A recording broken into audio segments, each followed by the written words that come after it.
Praise lord. అందరికీ క్రీస్తు నామన వందనాలు. శ్రీ సత్యదేవ మినిస్ట్రీ ఛానల్లో ప్రసారం అవుతున్న విశ్వ విజ్ఞాన వేద పాఠన కార్యక్రమాన్ని చూస్తున్నటువంటి క్రీస్తునందు పిల్లలందరికీ, దేవుని సేవకులందరికీ మా నిండు మనసుతో స్వాగతము, ఘన స్వాగతం పలుకుతున్నాం. సమయం పోనీయక సద్వినియోగం చేసుకుందాం.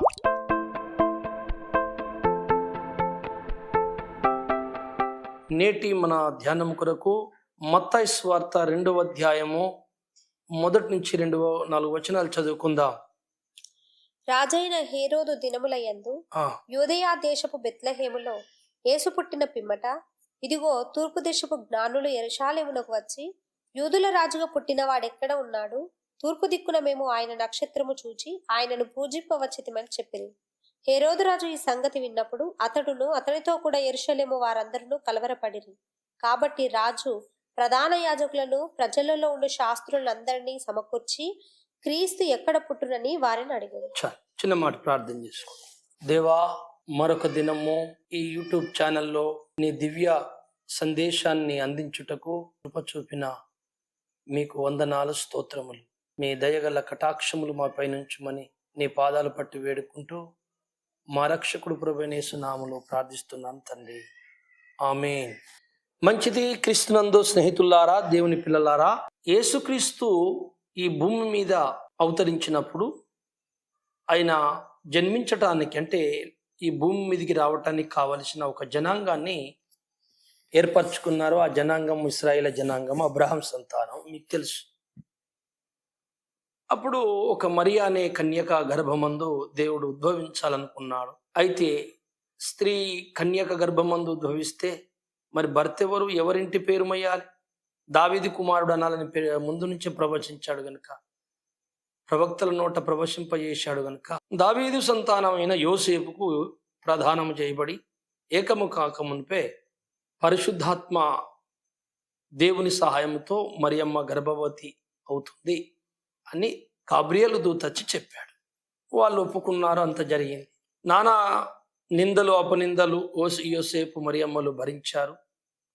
చివరికి ఆ బిడ్డను కన్నారు. చాలా మంది పశువుల పాకలో యేసుప్రభుల వారు పుట్టారంటారు. అది తప్పది. ఆయన జన్మించినాక ఆమె ఎత్తుకొని సత్రానికి వచ్చింది. అక్కడ స్థలము లేనందున ఒక పశువుల తొట్టి చూసి పడుకోబెట్టిందని రాబడింది. యేసుప్రభుల వారు పుట్టిన తర్వాత బైబిల్లో ఒక మాట మనం చదువుకున్నాం. మత్తయి సువార్త 2వ అధ్యాయంలో ఇప్పుడు చదివినటువంటి లేఖనంలో, ఆయన నక్షత్రము తూర్పు దిక్కున ఉదయించిందట. తూర్పు దేశము నుండి కొంతమంది జ్ఞానులు సుదీర్ఘమైన ప్రయాణము చేసి సంవత్సరముకు పైగా, అంటే ఏడాదిన్నర, 2 సంవత్సరాలు అట్లా కావచ్చు, ఎన్ని నెలలు ప్రయాణం చేశారో మనం కరెక్ట్గా చెప్పలేము, కానీ దాదాపుగా 2 సంవత్సరాలు వరకు చాలా రోజులు వచ్చారు. రాత్రుల్లో కొంత, పగల్లో కొంత, చలికాలము, ఎండాకాలము, వర్షాకాలంలో ప్రయాణము కొంత సాగక ఎంతో కష్టపడి వచ్చారట. వాళ్ళు జ్ఞానులట. అక్కడికి రాజు దగ్గరికి వచ్చి, ఇశ్రాయేలు మీద రాజుగా ఉన్న ఆయన దగ్గరికి వచ్చి, అయ్యా, యూదులకు రాజు ఎక్కడ పుట్టాడు అని అడిగారట. మేము ఆయన నక్షత్రాన్ని మేము తూర్పున చూసి ప్రయాణమై వచ్చితిమి అనగానే రాజుకు కలవరం చెందాడు. అరే, యూదులకు రాజు పుట్టడం ఏంటి? నేనే కదా యూదు, ఒకవేళ పుడితే నాకు పుట్టాలి కొడుకు అని చెప్పి, మరి ధర్మశాస్త్రం తెలిసిన పండితులందరినీ పిలిపించి గ్రంథాలను చదివించారు. వాళ్ళు గ్రంథాలను అనుసరించి, అయ్యా, బెత్లెహేములో పుడతాడని ప్రవక్తల చేత మాట్లాడిన ప్రకారం వస్తాడయ్యా అంటే, అటనా? మరి ఈ జ్ఞానులేంటి తూర్పు దిక్కున మేము నక్షత్రం చూసామన్నారు, మరి మనకు తెలియకుండానే క్రీస్తు పుట్టింది వీళ్ళకి ఎలా తెలిసింది అని వాళ్ళకు మాయ మాటలు చెప్పి, మీరు ఎక్కడున్నారో కనుక్కోండి, ఇక్కడైతే లేడు, కనుక్కొని నాకు వచ్చి చెప్పండి, మరి నేను కూడా పూజిస్తానని వారికి అబద్ధం చెప్పాడు. వాళ్ళు వెళ్ళారు. వాళ్ళు మళ్ళీ బయలుదేరుతుండగా నక్షత్రం మళ్ళీ కనపడింది. ఆ నక్షత్రం ఎక్కడ తీసుకెళ్ళింది? 9వ వచనం చదవండి మళ్ళీ. వారు రాజు మాట విని బయలుదేరి పోచుండగా, ఇదిగో తూర్పు దేశమున వారు చూసిన నక్షత్రం మళ్ళీ ఆ శిశువు ఉండిన చోటి మీదకి వచ్చి, ఆ శిశువు ఉన్న చోటికి, మరియమ్మ ఉన్న చోటి మీదకి వచ్చింది. నిలుచు వరకు వారికి ముందుగా నడిచెను. దేవుడారా, మళ్ళీ నక్షత్రము వారిని నడిపించింది. మరియమ్మ ఉన్న చోటుకి వెళ్ళారు. అయితే మరియమ్మను చూశారు, యేసు ప్రభును చూశారు. అప్పటికి యేసు ప్రభుల వారు దాదాపుగా 2 సంవత్సరాలు లేదా సంవత్సరంన్నర పైన వయసు ఉంటుంది. ఎందుకంటే హేరోదు తర్వాత 2 సంవత్సరాల వరకు ఉన్న పిల్లలందరినీ చంపేయండి అని ఆజ్ఞయిస్తాడు. ఎందుకంటే ఈ జ్ఞానుడు మోసం చేసి వెళ్ళిపోయారు. 12వ వచనం చూడండి ఒకసారి. తరువాత హేరోదు నొద్దకు వెళ్ళవద్దని స్వప్నమందు దేవుని చేత బోధింపబడిన వారై వారు మరి ఒక మార్గమున తమ దేశమునకు తిరిగి వెళ్ళారు. రైట్. మళ్ళీ స్వప్నమందు అంటే కల రావాలంటే మనుషులు పడుకోవాలండి, నిద్రపోవాలి. మరియమ్మను యోసేపును కలుసుకొని యేసు ప్రభుని దర్శించుకొని సాగిలపడి బంగారము బోలాము సాంబ్రాణి సమర్పించుకొని ఒక్క రాత్రి అక్కడ పడుకున్నారు. వీళ్ళు కొంత భోజనం పెట్టింది మరియమ్మ, తిన్నారు, పడుకున్నారు, బస చేశారు. స్వప్నమందు మళ్ళీ దేవదూత కనపడి, మీరు ఏ రోజుకు చెప్పకూడదు, ఇటు వెళ్ళొద్దు, కనుక వేరే మార్గమున వెళ్ళండి అని చెప్పి వారిని తప్పించాడు దేవుడు. బాగున్నది. నేటికి క్రైస్తవులలో దేవుళ్ళరా ఇదొక్క మరి తర్జన భర్జన మిగిలిపోయి ఉంది, ఇంకా సమాధానం దొరకలేదు. ఈ తూర్పు దేశపు జ్ఞానులు ఎవరు అంటే రకరకాలుగా అనుకుంటున్నారు. కొంతమంది మన భారతదేశం నుండి వచ్చిన జ్ఞానులండి, ఖగోళ శాస్త్రజ్ఞులండి అని, లేదా చండవెస్త అనే గ్రంథములో మత పెద్ద రాశాడండి, వాళ్లకు దైవము తెలియపరిచింది, వారి గ్రంథములో నక్షత్రం ఉదయిస్తుంది రక్షకుడు పుట్టినప్పుడని వాళ్ళ పితరులు గ్రంథాలు రాస్తే ఎదురు చూసి వచ్చారండి అని. అంత బాగానే ఉన్నది. కానీ నాకు తెలిసి బైబిల్లో రాయబడని సత్యము ఇతర ఏ వ్యక్తులకు దేవుడు చెప్పలేదు. బైబిల్లో ఎక్కడైనా ఎవరికైనా దేవుని గురించిన ప్రవచనమే కానీ దర్శనమే కానీ బైబిల్ ఇతర ప్రజలకి, యూదులు కాని వారికి ఎవరికైనా వచ్చింది అంటే అది బైబిల్లో ముందుగా ఉంటుంది, ఆ తర్వాతే రావాలి వస్తే. ఇందులో చెప్పిన తర్వాతనే దేవుడు ఇతర ప్రజలకు చెప్పాలి. ఎందుచేతనంటే ప్రవచనము, వచనము, లేఖనము యూదుల నుండే పుడుతుంది అని లేఖనం. ఈ మాట సత్యం. ఉదాహరణకు బైబిల్లో రక్త ప్రోక్షణ గురించి ఉన్నదండి. రక్త ప్రోక్షణ లేనిది పాపక్షమాపణ లేదు.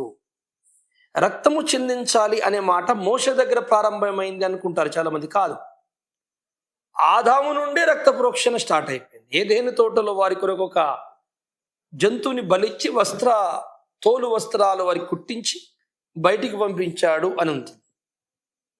ఆ పద్ధతిని దేవుడు ఏ రక్త ప్రోక్షణ చేసి ఆదామవ్వని బతికేటట్టు చేసి తన కోపమును చల్లగా చేసుకుని బ్రతికించి బయటికి వెళ్ళగొట్టాడో అదే సూత్రాన్ని కయ్యూనుకు ఏబేలుకు చెప్పారు తల్లిదండ్రులు. అందులో ఒక ఆయన నమ్మలేదు, ఒక ఆయన రక్త ప్రోక్షణ నమ్మాడు ఏబేలు. ఆయన ఆ యజ్ఞం చేశాడు రక్త ప్రోక్షణ.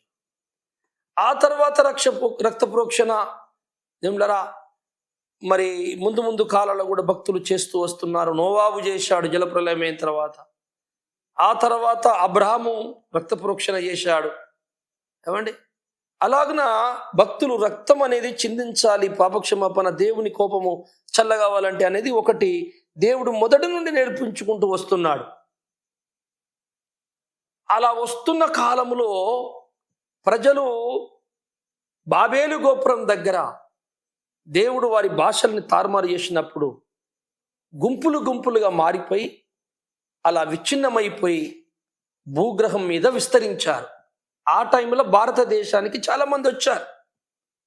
అప్పుడు వచ్చారు, తర్వాత కూడా వచ్చారు. ఆర్య సమాజం వాళ్ళు తర్వాతను వచ్చారు. కొంతమంది రక్త ప్రోక్షణ అనే దాని మీద దృష్టి పెట్టారు దేవుళ్ళరా. ఈ రక్త ప్రోక్షణ వారి గ్రంథాలలో వాళ్ళు దైవమును గురించినటువంటి దేవుడు అవతరిస్తాడు అనే విషయాన్ని వాళ్ళు కనుక్కున్నారు. రక్త ప్రోక్షణ తెలిసింది కనుక దైవం ఎలా వస్తాడు అని వాళ్ళు తపస్సులు చేశారు, దేవుని దగ్గర వేడుకున్నారు.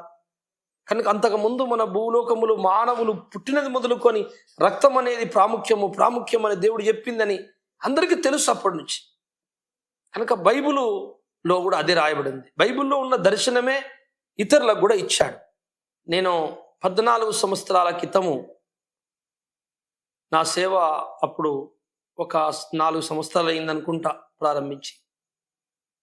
దేవుడు నాకు ఒక చోట ఒక బుక్ స్టాల్ మా మంచిర్యాల్లో కొత్తగా ఒక స్టాల్ ఓపెన్ చేశారు ఎవరు. అందులో నాకు ఎప్పటి నుంచో ఒక ఆలోచన ఉండే. గుండబత్ని గారి రచనలు చదివాను. వేదాలలో రక్త ప్రోక్షణము, ఆయన వేదాలు చదివిన ఆయన సంస్కృతంలో, తెలుగులో రాశాడు. దైవం గురించి రాయబడి ఉందంటే, అబ్బా మా యేసుప్రభు గురించి భారతీయ గ్రంథాల్లో ఉందా? అబ్బా మాకు అది ఎట్లా దొరకాలి? మరి ఇతడు చెప్పింది మనం చెప్తే మనం చూడలేదు కదా గ్రంథాన్ని. ఆ గ్రంథాలు తెలుగులో రాయబడి ఉంటే ఎంత బాగుండు అనుకునేవాని మనసులో. అలాగున దేవుడు అనుగ్రహించాడు. ఆయన అనుగ్రహం జరిగింది, కరుణ. ఒకరోజు చతుర్వేద అందర అనువాదం అని నా మొత్తం 4 వేదాల తెలుగులో రాయబడినటువంటి గ్రంథాల కట్ట కనపడింది ఆ బుక్ స్టాల్లో. ఆ ఒకటే కట్ట ఉండే. అతనికి నేను అప్పుడు ఎంతో గుర్తులేదు, 1600-1700 ఇచ్చాను. ఆ గ్రంథాలు కొనుక్కొని చాలా కష్టపడి డబ్బులు లేకుండా తెచ్చుకొని కొనుక్కొని నేను సేవ చేసుకుంటూ పగలంతా నైట్లో చాలా సమయం వరకు ఆ గ్రంథాలు చదివేవాడిని. అట్లా కొన్ని సంవత్సరాలు చదివి నేర్చుకొని కొన్ని వందల శ్లోకాలను, వచనాలను, క్రీస్తుని గురించినటువంటి దేవుడు యజ్ఞమును గురించిన వచనాలను నేను అన్ని కోడి చేసుకొని నేను దేవులారా సంఘంలో, బైబిల్లోనూ, ఇటు వేదాలను చూపించాను. అందులో రక్త ప్రోక్షణ గురించి, యేసు ప్రభు అంటే ఆ లోకరక్షకుడు, దైవమే నరుడుగా అవతరిస్తాడు, అవతరించినప్పుడు ఎలా యజ్ఞమవుతాడు అని వాళ్ళు కొన్ని యజ్ఞాలు చేసి ప్రజలకు చూపించారు మహర్షులు, అప్పటి పెద్దలు. అందులో రాయబడి ఉన్నది. అజామేధము అనగా మేకని యజ్ఞం చేశారు, గోమేధము గోవుని యజ్ఞం చేశారు, అశ్వమేధము అశ్వముని యజ్ఞం చేశారు. ఇలా యజ్ఞ మొత్తం రక్త ప్రోక్షణే. వాళ్ళు యజ్ఞము చేసినప్పుడు వాళ్ళు ఒక మేకని నిమ్లరా దానికి పట్టు వస్త్రాలు కట్టి చెక్క పళ్ళ మీద కొట్టి దాని 4 కాళ్ళకు మేకులు, అది బే బే అని అరుస్తే దానికి సోమరసం ఇచ్చి, ఏమండి అది చనిపోతే దాని వస్త్రాలు చిట్లు వేసుకొని మహర్షులు అక్కడ ఉన్నటువంటి శిష్యులు పంచుకొని, అప్పుడు ఆ పెద్దాయన లేచి మరి వచ్చినటువంటి భక్తులతో మాట్లాడేవారు. సర్వేశ్వరుని మరి భక్తుల్లారా, స్తోతల్లారా ఆలకించండి. పరమాత్ముడైన దేవుడు ఈ లోకములో ఒకనాడు అవతరిస్తాడు. అవతరించినప్పుడు ఇప్పుడు మేము చేసిన ఈ యజ్ఞం ఏదైతే ఉందో, ఈ అజామేధ యజ్ఞం, ఈ అశ్వమేధ యజ్ఞం ఏవైతే మేము చేస్తున్నామో, ఈ యజ్ఞములాగే అతడు కూడా మరణం మీద వెల్లడబడి చనిపోతాడు. రక్తమంతా కారిపోతుంది. అతడు మరణించి నూతన శరీరముతో మరలా స్వర్గానికి చేరుకుంటాడు. అతని ద్వారా మానవుల పాపములు క్షమింపబడతాయి అని చెప్పేవాళ్ళు. అయితే ఆ మేక బ్రతకలేదు, మేము చంపిన మేక, కానీ ఆ రాబోతున్న పరమాత్ముడు బ్రతుకుతాడు అని రాయబడింది. ఆ వేదాలు నేను చదివిన గ్రంథాలు. మీకు అందులో ఒక వచనం చూపిస్తాను. కృష్ణ యజుర్వేదం 6వ ప్రపాఠకం 9వ అనువాకం 10వ మంత్రం. అశ్వమా లోకము దృష్టికి నీవు చంపబడిన దానవు, లోకము దృష్టికి నువ్వు చంపబడిన దానవు అగుచున్నావు. వాస్తవముగా నీకు మరణము లేదు. నీవు శమితలచే హింసింపబడుట లేదు. నువ్వు చక్కని మార్గమున దేవతలకు చేరుచున్నావు. జాగ్రత్తగా వినండి దేవులారా. అశ్వమట లోకము దృష్టికి నీవు మరణించినావు, వాస్తవముగా నీకు మరణము లేదు. వీళ్ళు అశ్వాన్ని చంపేశారు, యజ్ఞం ఇచ్చారు, బలి ఇచ్చేశారు, అది చనిపోయింది. దాని మాంసాన్ని వీళ్ళు కింద పోకుండా తింటారట వండుకొని. ఆ చచ్చిపోయిన అశ్వముతో ఏమంటున్నాడు మహర్షి అంటే, నా అశ్వమా, చచ్చిపోయిన అశ్వంతో మాట్లాడుతున్నాడు. నువ్వు లోకమంతా చూస్తుంది, నువ్వు చనిపోయినావు మా దృష్టికి, కానీ వాస్తవానికి నీకు మరణం లేదు. అది లేవనే లేదు, అది బ్రతకనే లేదు. అంటే దీని అర్థం ఏంటంటే, భవిష్యత్తులో రాబోతున్న బలి పశువు అని ఒకటి పరలోకము నుండి రాబోతుంది. ఆ పశువు, ఆ అశ్వము, ఆ పశువు మరణించి తిరిగి లేస్తే దానికి మరణమే లేదు అని చెప్పటానికి ప్రజలకు ఈ యజ్ఞం చేశారు. మరొకటి చెప్తాను, అదే కృష్ణ యజుర్వేదం 4వ ప్రపాఠకము రెండవ అనువాకం నాలుగవ మంత్రం. పశువా నీవు మేకవు ఇప్పుడు అవిస్సును అయి ఉన్నావు. ఇప్పుడు నువ్వు అవిర్పింపబడి ఉన్నావు. దేవతలకు ధనరూపమైనావు. నువ్వు దేవతలకు ధనరూపమైనావు. నీవు భూమి మీద ఉండుము. తదుపరి అంతరిక్షమునకు చేరు. ద్యులోకమునందు నీకు గొప్ప తేజస్సు కలుగును. ఇప్పుడు నువ్వు భూమి మీద ఉన్నావు, దాని తర్వాత నువ్వు అంతరిక్షణం పరలోకమునకు ద్యులోకమునకు, అక్కడ నీకు మళ్ళీ వెళ్ళటానికి పరలోకం వెళ్ళేటప్పుడు నీకేం కలుగుతుందట? గొప్ప తేజస్సు. అంటే మహిమ శరీరం వస్తుంది నీకు. చచ్చిపోయిన మేకని అంటున్నారండి వీళ్ళు. ఇలాగున గోమేధము అశ్వమేధం అనే మొత్తం 4 చతుర్వేదములో రక్త ప్రోక్షణమే యజ్ఞం. అవంటే ఈ బైబిల్లో నుండివే తెలిసినవి తప్ప ప్రత్యేక ఏం కాదు. వాళ్ళకి రక్త ప్రోక్షణ గురించి ఆల్రెడీ తెలుసు, వాళ్ళ పెద్దలు చెప్పారు, వాళ్ళు విన్నారు. తరతరాలు గడుచుకుంటూ పోతుంటే ఆ రక్త ప్రోక్షణ ఒకనాడు దేవుడే వచ్చి చేస్తాడని వారికి తెలుసు ఆల్రెడీ. ఆ బైబిలు దేవుడే మొదట ఆదాము నుండి చెప్పుకుంటూ వస్తున్నాడు. ప్రజల్లో ఒక ప్రచారం ఉంది, రక్త ప్రోక్షణ అవశ్యమే. రక్త ప్రోక్షణ లేకుండా పాపక్షమాపణ లేదు. ఆ తంతుని వాళ్ళు ఎదురు చూస్తూ నమ్మారు. కొంతమంది తపస్సు చేశారు, ఎదురు చూశారు, పరిశోధన చేశారు. వారికి దేవుడు ఎలా జరుగుద్దో యజ్ఞము ప్రత్యక్షత ఇచ్చాడు. అది బైబిల్లో నుండే వెళ్ళింది, బైబిల్ దేవుడే చెప్పాడు. రైట్. మరి నక్షత్రం ఎక్కడ ఉంది బైబిల్లో? తూర్పు దేశపు జ్ఞానులు ఎవరు అసలు? చాలా మంది ఖగోళ శాస్త్రజ్ఞులు అనుకుంటున్నారు. ఖగోళ శాస్త్రజ్ఞులని అక్కడ లేదే, నక్షత్ర శాస్త్రజ్ఞులని లేదే అక్కడ. జ్ఞానులు అన్నారు. జ్ఞానులు అంటే ఎవరు జ్ఞానులు? వేరే వాళ్ళని ఆధ్యాత్మిక పరిశోధనలో ఉన్న వారిని జ్ఞానులు అనరా? ఇప్పుడు మనం చాలా జాగ్రత్తగా ఆలోచించుదాం. వీళ్ళు తూర్పు దేశము నుండి వచ్చారు. హేరోదు దగ్గరికి వచ్చారు, రాజు దగ్గరికి వచ్చారు. అయ్యా రాజా, యూదులకు రాజు ఎక్కడ పుట్టాడు? ఆయన నక్షత్రం చూసి వచ్చితిమి అని అక్కడ ఉన్నటువంటి యూదుల మీద రాజుగా ఉన్నటువంటి వ్యక్తితో మాట్లాడారు. అక్కడి నుండి మరియమ్మ దగ్గరికి, యోసేపు దగ్గరికి వెళ్ళారు. వాళ్ళతో కూడా మాట్లాడారు. ఇప్పుడు వాళ్ళిద్దరూ ఎవరంటే యూదులు, ఇశ్రాయేల్. యూదులు ఏ భాష మాట్లాడతారు అంటే యూదా భాష, ఎబ్రీ భాష మాట్లాడతారు. మరి వీరు వాళ్ళతో మాట్లాడారు, వాళ్ళు సమాధానం చెప్పారు, వీళ్ళు విన్నారు, మాట్లాడారంటే ఈ తూర్పు దేశ జ్ఞానులకి ఎబ్రీ భాష వచ్చా? ఒకవేళ భారతదేశం నుంచి వెళ్ళిన వాళ్ళు అయితే వాళ్ళకి ఎబ్రీ ఎట్లా వస్తుంది? వాళ్ళ భాష వీళ్ళకి అర్థం కాదు, వీళ్ళ భాష అలాగ అర్థం కాదు. అసలు వీళ్ళు ఏ భాష మాట్లాడినరు అంటే తప్పకుండా వాళ్ళకి ఎబ్రీ వచ్చి ఉండాలి. ఒకవేళ ఎబ్రీ కాకపోతే ఇంకొక భాష ఉన్నది, అది గ్రీకు. అప్పుడు గ్రీకు భాష మరి మంచి ఫామ్లో ఉంది. మనం ఈరోజు ఎట్లా ఇంగ్లీష్ నేషనల్ లాంగ్వేజ్ అనుకుంటున్నామో అట్లా. అందుకే కదా కొత్త నిబంధన గ్రంథము గ్రీకు భాషల్లో రాయబడింది. సో గ్రీకో ఎబ్రియో మాట్లాడారు. తూర్పు దేశపు జ్ఞానం. నక్షత్రము చూశారు. అది ఎవరి నక్షత్రం అట? ఆయన నక్షత్రం. అంటే యేసు ప్రభుకు ఒక నక్షత్రం పుడుతుందా అంటే భూమి మీద ప్రతి మనిషికి ఒక నక్షత్రం ఉందా అనాల్సి వస్తుంది. అప్పుడు అన్యులు చెప్పే ఈ శాస్త్రాలు, ఈ నక్షత్రాలన్నీ నిజమే, వీళ్ళ కుండలి, వీళ్ళ శాస్త్రాలు, వీళ్ళ జాతకాలు నిజమే అని నమ్మాల్సి వస్తుంది పూర్తిగా. అయితే అప్పుడు యేసు నుంచి విశ్వాసము తగ్గిపోయే అవకాశం ఉంటుంది. చూడండి జాగ్రత్తగా. అలా జరుగుతుందా అసలు? అసలు ఈ బైబిల్లో ఏం చెప్పబడుతుంది? ఇంతకుముందు నేను పట్టించుకునేవని కాదు. ఈ జ్ఞానులు ఎవరైతే మనకి ఏందండి, వాళ్ళు ఏ చుక్కను చూసి ఆ దేవుడు ఎట్లా చూపిస్తే మనకేందని వాళ్ళు వచ్చింది యేసుప్రభుని పూజించుకొని వెళ్ళిపోయారు. మనకు యేసుప్రభు దొరికిండు, యేసుప్రభు రక్షణ ఇస్తాడు, నక్షత్రం రక్షణ ఇస్తుందా అని నేను పట్టించుకోలేని రోజులు. కానీ మరి ఈ ఆశ, ఈ తపన క్రైస్తవ్యములో ఒకటి ఉంది కదా తెలుసుకోవాలని.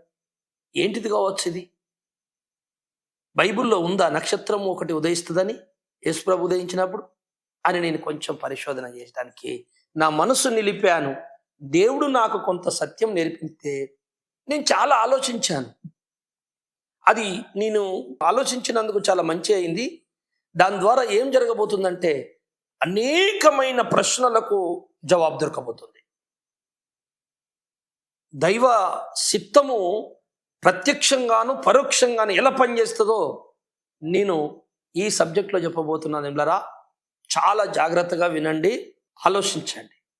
అసలు ఈ నక్షత్రము పుడుతుందని బైబిల్లో లేకుండా తూర్పు దేశపు జ్ఞానులు అన్యులకే చెప్పాడా దేవుడు? బైబిల్లో లేనిది దైవవాకు బయట చెబుతున్నాడా, లేదా బైబిల్లో చెప్పినాక కొంత ఉండే వాళ్ళకి చెబుతున్నాడు? అంటే ఇలా ఉండి చెప్పాలి. రక్త ప్రోక్షణం ఇలా ఉంది. బైబిల్ దేవునికి మొదటి నుంచి తెలుసు, సృష్టికర్తకు. ఆయన చేశాడు, చూపించాడు, మనుషులకు చెప్పాడు, నేర్పించాడు కనుక తెలుసు, అది నమ్మచ్చు. వేదాల్లో ఉందంటే బాబు మా దేవుడే చెప్పాడురా అని అనుకుంటానికి ఇప్పుడు క్లియర్ అయిపోయింది. ఇప్పుడు నేను చెప్పిన మాట, అందుకే ఈ యజ్ఞం గురించి చెప్పాను, లేకపోతే అవసరం లేదు నాకు. జాగ్రత్తగా వినండి. మరి నక్షత్రం ఎక్కడుంది అంటే, మీరు అన్న నక్షత్రం బైబిల్లో ఆయన నక్షత్రం గురించి ఎందుకు లేదండి, మీరు మేము అందరం చెప్పుకుంటున్నాం మరి వినాలి. మా ఊ అంటే సంఖ్యాకాండం 24వ అధ్యాయము 17వ వచనం చదువుకుందాం. ఆయనను చూచుచున్నాను గాని ప్రస్తుతమున ఉన్నట్టు కాదు, ఆయనను చూచుచున్నాను గాని సమీపమున ఉన్నట్టు కాదు. నక్షత్రము యాకోబులో ఉదయించును, రాజదండము ఇజ్రాయేల్లో నుండి లేచును. రైట్. నక్షత్రము యాకోబులో ఉదయించును, రాజదండము ఇశ్రాయేలు నుండి లేచును. అక్కడ ఏం రాయబడి ఉంది? యాకోబు అనే వంశము, ఇశ్రాయేల్ వంశములో యేసు ప్రభు పుడతాడు, రక్షకుడు పుడతాడు. ఆయనను నక్షత్రం అని అంటున్నాడు బిలాం దర్శనమును చూసి. యేసు ప్రభుని ఒక నక్షత్రంతో పోల్చుతున్నాడు. ఎక్కడ పుడతాడట? యాకోబులో ఉదయిస్తాడు. నక్షత్రము అని యేసు ప్రభుకు బిరుదు పెట్టాడు. ఆయన భుజముల మీద రాజ్యభారముండును. మీకు గుర్తొచ్చే ఉంటది యెషయా గ్రంథం 9:6లో. ఏలయనగా మనకు శిశువు పుట్టెను, మనకు కుమారుడు అనుగ్రహింపబడెను, ఆయన భుజము మీద రాజ్యభారం ఉండును. ఈయనే ఆయన. బిలాముకు కనపడ్డ ఆయనే ఈయనే ఆయన. ఒక బిరుదున్నది. ప్రకటన గ్రంథము 22:16 చదవండి ఒకసారి. సంఘముల కోసరము ఈ సంగతులను గురించి మీకు సాక్ష్యం ఇచ్చుటకు యేసు అను నేను నా దూతను పంపి ఉన్నాను. నేను దావీదు వేరు చిగురును సంతానమును ప్రకాశమానమైన వేకువ చుక్కయునై ఉన్నాను. ప్రకాశమానమైన వేకువ చుక్కనై ఉన్నానని యేసుప్రభు మాట్లాడుతున్నాడు అక్కడ. అంటే యేసుప్రభు ఒక ప్రకాశమాయమైన చుక్కతో, వేకువ చుక్కతో పోల్చుకుంటున్నాడు. కానీ ఆయన అక్షరార్థంగా మనకు కనపడుతున్న ఆ అగ్నిగోళము ఆ నక్షత్రమా? కాదు. యేసుప్రభుని గొర్రెపిల్లనా? కాదు. చూశారా? యేసుప్రభుల వారిని నక్షత్రం అంటే మనం అనుకునే అక్షరార్థమైన భౌతిక నక్షత్రమా అంటే కాదు. మరి బిలాము చెబుతున్నది ఏంటిది? నక్షత్రము యాకోబులో ఉదయించినాడు. ఒకవేళ ఆ భౌతికమైన నక్షత్రమే అనుకుంటే ఎక్కడ ఉదయించాలి? అది ఎక్కడ ఉదయించాలి? ఎవరికి ఉదయించాలి? యాకోబు వంశస్థులకి. మరి తూర్పు దేశపు జ్ఞానుడు ఇశ్రాయేలుగా వాళ్ళకెందుకు ఉదయించాడు? కాదు కదా, ఇశ్రాయేల్ వాళ్ళు ఫెయిల్. ఎందుకంటే అక్కడ బైబిల్ అక్కడ రాయబడిన నక్షత్రము తూర్పు దేశ జ్ఞానులకు ఉదయించిన నక్షత్రము కాదు, క్రీస్తుని గురించి చెప్పిన ప్రవచనం. వాళ్ళు ఏమంటున్నారు? ఆయన నక్షత్రము చూసి మేము వచ్చి తిని వాళ్ళని నడిపించాను ఆ నక్షత్రము క్రీస్తు ఉన్న చోటికి. ఎవరై ఉంటారో ఎలా చెప్పిండ్రు? బైబిల్లో లేనిది ఎట్లా? ఇంకెక్కడన్నా ఉందా? చీకటిలో ఉన్న వారికి వెలుగు ప్రకాశించును అంటే నక్షత్రము కాదు, పాపులకు రక్షణ దొరుకును అంటుంది బైబిల్. దూతలను కూడా నక్షత్రం అని పిలిచింది. మన యోబు గ్రంథం 38 అధ్యాయంలో ఏమిటంటే దూతలను కూడా నక్షత్రములు, ఉదయ నక్షత్రములను. అంటే వాళ్ళు నక్షత్రాల కాదు, నక్షత్రం లాంటి వాళ్ళు, ప్రకాశమానమైన వ్యక్తులు. మరి జ్ఞానులకు కనపడ్డ నక్షత్రము ఎవరు చెప్పారు? దీనికి బైబిల్లో లేనిది. నక్షత్ర శాస్త్రము, జ్యోతిష్య శాస్త్రము దేవుడు ఇష్టపడతాడా? అలాంటి ఖగోళ శాస్త్రజ్ఞుల్ని దేవుడు దర్శించి వాళ్ళకు నక్షత్రం చూపించాడు. బైబిల్ లేనిదే. 47వ అధ్యాయం యెషయా గ్రంథము 47వ అధ్యాయం 12వ వచనం చదువమ్మా. నీ బాల్యము నుండి నీవు ప్రయాసపడి అభ్యసించిన నీ కర్ణ పిశాచ తంత్రములను, నీ విస్తారమైన శకునములను చూపుటకు నిలువుము. ఒకవేళ అవి నీకు ప్రయోజనకరములగునేమో, ఒకవేళ నీవు మనుషులను బెదిరింతువేమో. నీ విస్తారమైన యోచనల వలన నీవు అలసి ఉన్నావు. జ్యోతిష్కులు, నక్షత్ర సూచకులు, మాసచర్య చెప్పువారు నిలబడి నీ మీదికి వచ్చినవి రాకుండా నిన్ను తప్పించి రక్షించుదురేమో ఆలోచించుము. జ్యోతిష్కులు, నక్షత్ర సూచకులు, నక్షత్ర సూచకులు, నక్షత్రాలను బట్టి కొన్ని సూచనలు చెప్పేవాళ్ళు, జ్యోతిష్యం చెప్పేవారు, ఆకాశమందున్న వాటిని కదలికలను బట్టి మనుషుల జాతకాలు చెప్పేవారు. నిలవండి, వాటిలో ఏదన్నా జాతకం మిమ్మల్ని బతికిస్తుందని చూస్తా అంటే ఇప్పుడు దేవుడు వాటిని ఇష్టపడుతున్నాడా, ఇష్టపడతలేడా? ఇష్టపడడు. మరి అంటే ఇష్టపడినప్పుడు ఈ ఖగోళ శాస్త్రజ్ఞులు నక్షత్రాలను చూసుకుంటూ ఇది ఈయన నక్షత్రం, అది ఆయన నక్షత్రం, ఇది యేసు నక్షత్రం అని చెప్పేటట్టు దేవుడు అట్లా చేస్తాడా? మనమనుకున్న నక్షత్ర శాస్త్రజ్ఞులైన వీళ్ళు నక్షత్రాన్ని చూసి వచ్చినటువంటి జ్ఞానులు తూర్పు దేశపు జ్ఞానులు. ఒక్క చిన్న వివరణ మనం తీసుకుందాం. ఆ తూర్పున ఉన్నటువంటి వారు ఎలా వచ్చారో ఎట్లా వచ్చారో తెలుసుకొని తర్వాత నక్షత్రం సంగతి మనము ఇది ఎలా చెప్పబడింది వాళ్ళకి అనేది మనము ఒక అద్భుత రీతిగా వివరించుకుందాం. యెషయా గ్రంథము 60వ అధ్యాయము 3వ వచనము 6వ వచనం చదువుకుందాం.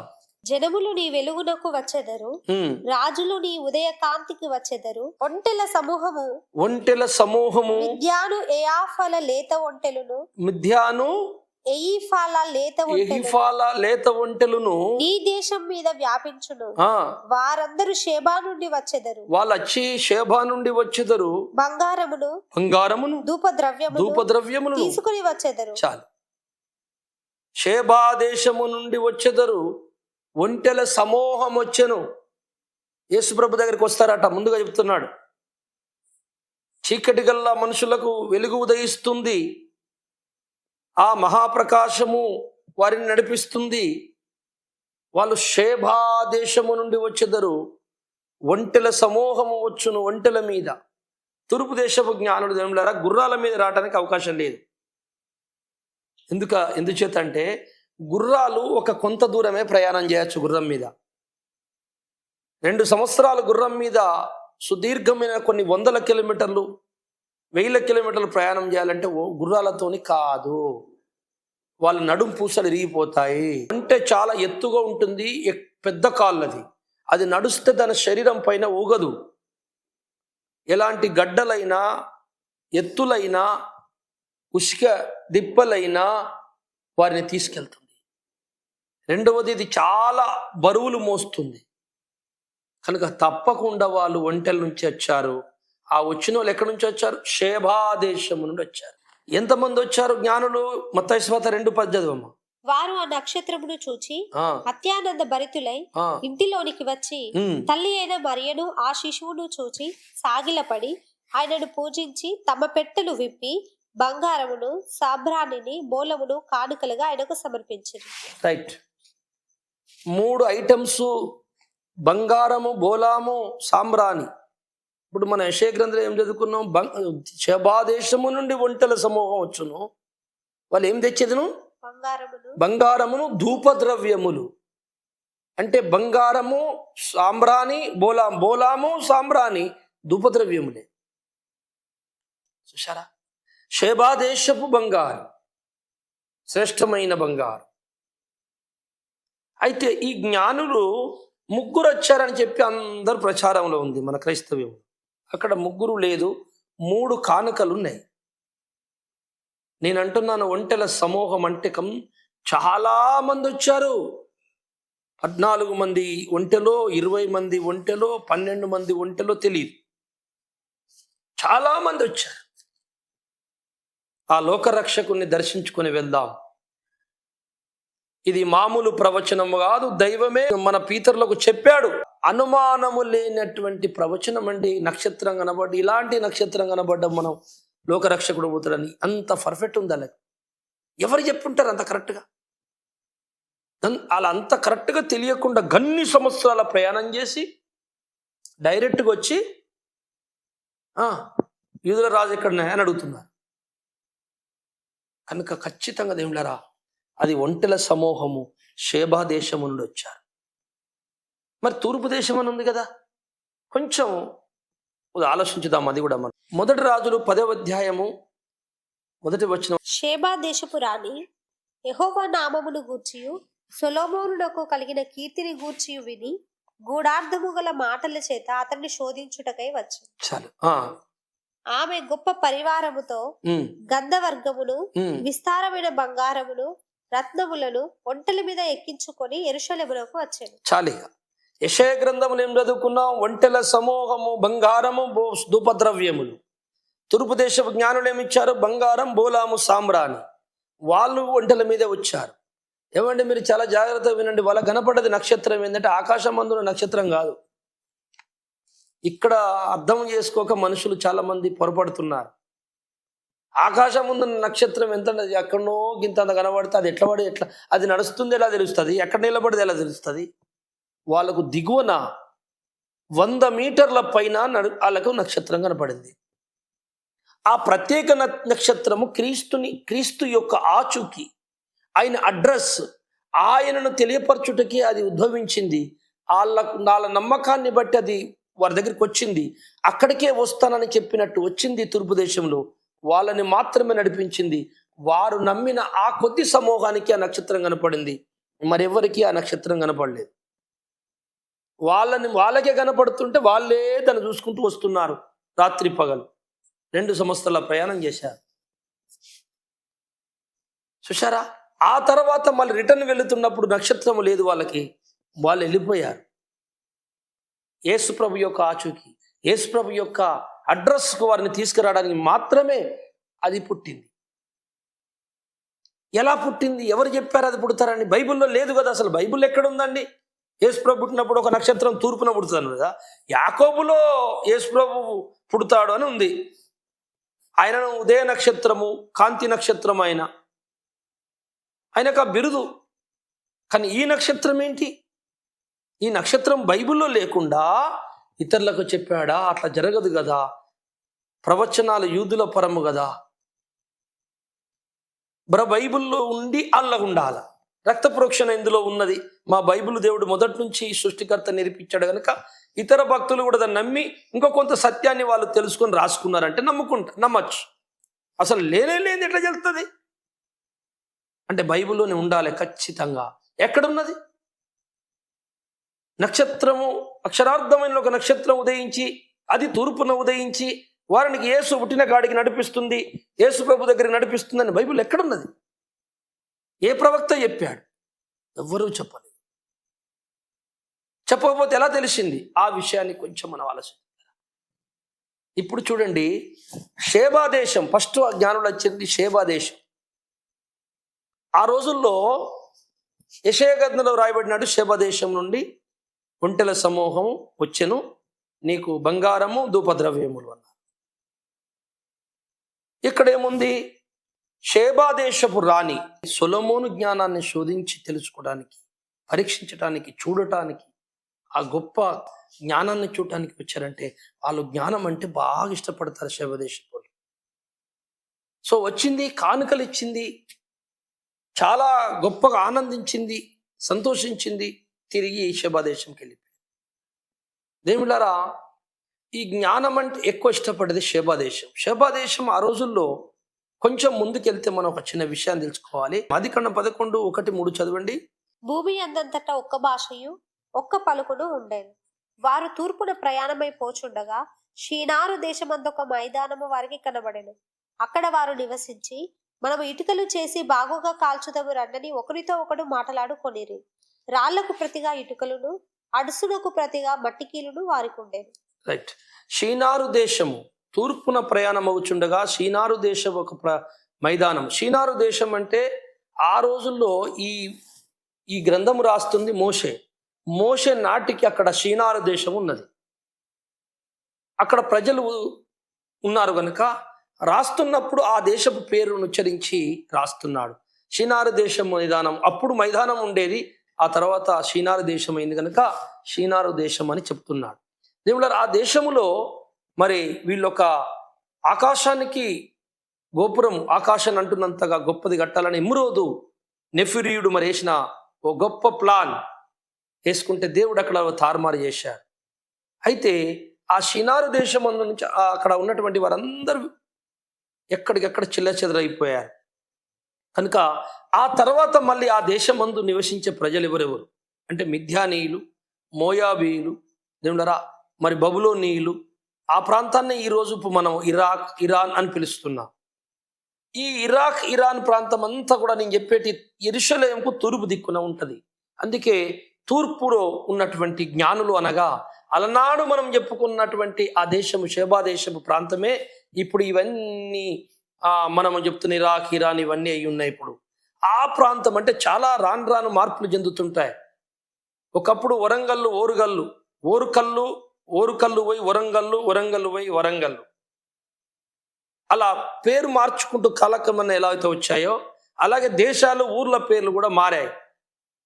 కనుక అదేమిటారా మనం చాలా జాగ్రత్తగా ఆలోచించినట్లయితే షీనారు దేశ ప్రాంతమే అంటే ఇప్పుడు మనం అనుకుంటున్నటువంటి తూర్పు దేశపు జ్ఞానులు ఇరాక్, ఇరాన్ ప్రాంతంలో ఉండుంటారు. అక్కడ ఉన్నటువంటి వారు దగ్గర ఉన్న ఈ నక్షత్రం ఉదయిస్తుందని ఆ రోజుల్లో క్రీస్తు పుట్టినప్పుడు ఆ రోజుల్లో రోమా ప్రభుత్వము పరిపాలిస్తుంది ఇశ్రాయేలును. ఆ కాలములో తూర్పు దేశమున ఉన్నటువంటి ఈ జ్ఞానులు ఎవరు? వీరి నక్షత్ర సూచకుల, నక్షత్రాలని బట్టి మనుషులని జాతకాలు చెప్పేవారిని దేవుడు ఇష్టపడాడు కదా. నేను ఆత్మస్వరూపుడైన దేవుణ్ణి ఆత్మతో సత్యముతో ఆరాధించమని చెప్పాడు కదా. మనం చాలా జాగ్రత్త. మరి ఈ నక్షత్రం ఎక్కడిది అసలు? వీళ్ళకి ఎవరు చెప్పారు? ఎలా తెలిసింది? బైబిల్కు తెలియంది, బైబిల్లో రాయంది, యూదుల నుంచి వెళ్ళని ప్రవచనము, బైబిల్ దేవుడు చెప్పని ప్రవచనం వీళ్ళకెట్ట తెలిసింది అంటే ఖచ్చితంగా యూదులకు చెప్పిన దేవుడే. బైబిల్లో అంటే ప్రవచనమే, ప్రవక్తల నోట నుండి ఏదో ఒక రూపములో ఈ నక్షత్రము ఆ తూర్పు దేశపు జ్ఞానులకే కనపడుతుంది అని చెప్పి ఉండాలి. ఇది నా ప్రగాఢ విశ్వాసంతో నేను ప్రార్థన చేశాను. నాకు ఒక సత్యము దేవుడు బయలుపరిచాడు. ఆ సత్యం తెలుసుకున్న తర్వాత ఏమైంది దొరికినా ఒట్టి నక్షత్రాలే కాదు, ఈ భూప్రపంచం అంతటా ఎక్కడ కానీ క్రీస్తుని గురించిన ప్రవచనమే కానీ, ఛాయ కానీ, ఏ గ్రంథములో కానీ, ఏ మత గ్రంథాలలో కానీ ఎక్కడైనా ఉన్నదంటే అది ఖచ్చితంగా బైబిల్ దేవుడే చెప్పాడు, బైబిల్లో చెప్పినాకనే చెప్పాడు అని నాకు అప్పుడు అర్థమైంది. మొత్తం అర్థమైపోయింది నాకు ఇక ఇప్పుడు సందేహాలు లేవు. అలాగే ఈ సత్యం పూర్తిగా మీరు ఇన్న రోజున క్రైస్తవ్యములో ఇక మొత్తం సందేహాలు పోతాయి, భయం పోతుంది, బాధ పోతుంది, దుఃఖం పోతుంది. ఎవరికైనా సత్యం తెలిసి చెప్పారా, వారి గ్రంథంలో ఉన్నట్టు తెలిసిందా, అది మా దేవుడే చెప్పాడని చెప్పచ్చు డైరెక్ట్. అంటే దేవుడు అట్లా కూడా మాట్లాడతాడా, ఇలా కూడా రాయిస్తాడా, ఇలా కూడా ఉంటుందా అని మనకు అర్థమవుతుంది. కనుక స్నేహితులారా, ఈరోజు కొంచెం టైము మరి అయిపోయింది ఈ పాఠానికి. నేను ఇక్కడితో ముగిస్తాను. ఇంకొక 40 నిమిషాల ప్రసంగం ఉంటుంది. నేను వచ్చే శుక్రవారము ఈ నక్షత్రము ఆ తూర్పు దేశపు జ్ఞానులకు ఏ విధంగా తెలిసింది, బైబిల్లో తప్పకుండా ఎక్కడో చెప్పి ఉండాలి, కానీ వెతుకుతే ఎక్కడ నక్షత్రం గురించి రాయబడి లేదు. ఒక్క సంఖ్యాకాండము తప్ప, 21 అధ్యాయం 17 వచనము తప్ప అది నక్షత్రము కానే కాదు, యేసు ప్రభు గురించి ప్రవచనం అది. కానీ తూర్పు దేశ నక్షత్రం ఉదయిస్తాను ఎక్కడుంది? అలాగ ఎట్లా తెలిసింది? ఈ బైబిల్ దేవుడే చెప్పాలి కదా అంత కరెక్ట్గా. బైబిల్ దేవుడు ఎప్పుడు చెప్పాడు, ఎలా చెప్పాడు, ఏ రూపంలో చెప్పాడు? ఈ విషయాన్ని మనం వచ్చే శుక్రవారం తెలుసుకుందాం. ఈ పాఠం మీరు ధ్యానిస్తూ ఆలోచించండి. దేవుడు మిమ్మల్ని దీవించును గాక. చిన్న మాట ప్రార్థన చేసుకుందాం. సర్వేశ్వర, సకల జగతికి ఆధారమా, ఓ అగోచరుడా, పూజ్యుడా, ఆరాధ్యుడా, మానవ మెదస్కు అందని వాడా, సత్యరూపుడా, నీకు వందనములు. ఈ సమయంలో విత్తబడిన ఈ వాక్యము వారి ఉదయంలో నాటబడి ఫలించాలి. ఇంకా కొద్దిగా తెలుసుకోవాల్సి ఉన్నది ప్రభా. వచ్చే శుక్రవారం మేము దీన్ని కూడా వివరించుకుంటకు మాకు సహాయం చేసి దీవించమని, కృప చూపమని యేసయ్య పేరిట ప్రార్థిస్తున్నాను తండ్రి. ఆమేన్. మంచిది, అందరికీ వందనాలు. Praise Lord. దేవుడు మిమ్మల్ని ఆశీర్వదించును గాక. మళ్ళీ వచ్చే శుక్రవారం కలుసుకుందాం. మిగిలిన ఈ యొక్క సబ్జెక్టుని మనం పూర్తి చేసుకుందాం. అంతవరకు సెలవు. దేవునికి స్తుతి కలుగును గాక. ఆమేన్.